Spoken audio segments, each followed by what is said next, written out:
It started with heavy rain. On a quiet Thursday morning in San Antonio, the skies darkened earlier than usual. Clouds thickened fast, and by noon, the rain came down hard. Within hours, it was more than just a passing storm. It was a downpour that wouldn't stop. By mid-afternoon, streets began to fill with water. Drains overflowed. Cars moved slowly, their tires halfway submerged. In some neighborhoods, water reached up to doorsteps. People stared out their windows, watching the water rise inch by inch.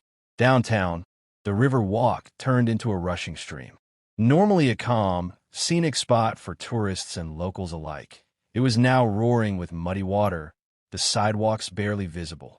Restaurants closed early. Workers rushed to move patio furniture and protect electronics. In lower-lying areas like Olmos Basin and Leon Creek, it was even worse. Parks turned into lakes. Soccer fields vanished underwater. Emergency alerts buzzed on phones across the city. Flash flood warning. Seek higher ground. City crews moved fast. Barricades were set up. Traffic signals blinked red as power flickered. First responders guided drivers away from water-covered roads.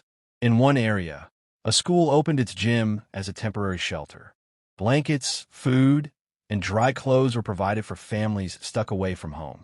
People helped each other. Neighbors with trucks offered rides. Some used buckets to sweep water away from doorways. At a gas station on the west side, a group of strangers pushed a stalled car out of rising water, their shoes soaked but spirits high. Social media lit up with videos and warnings. Don't try to drive through flood water, one user posted. Another shared, if you're in the Stone Oak area, avoid Hardy Oak Boulevard, completely underwater. The rain finally slowed by evening, but the damage was done. Streets were a mess, littered with tree branches, plastic bottles, even broken fences.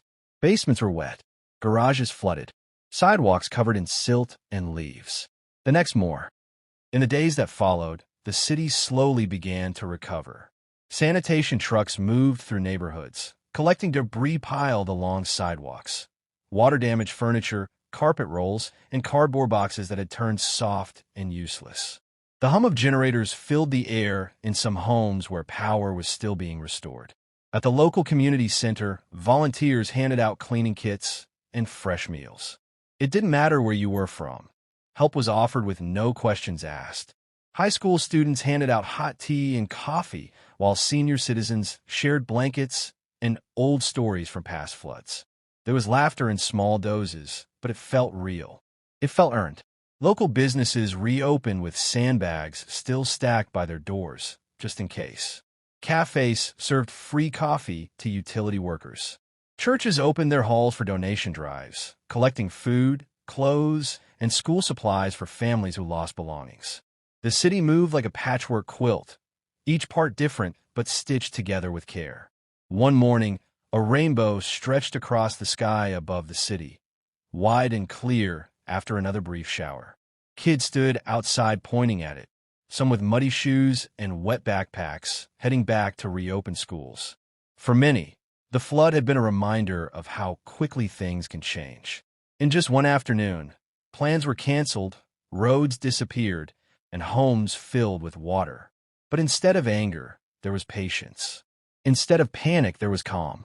People leaned on each other, shared meals, shared chargers, shared silence. And day by day, San Antonio dried up, stood up, and moved forward, not with noise or fanfare, but with quiet strength. Because in San Antonio, when the water rises, so does the heart of the city.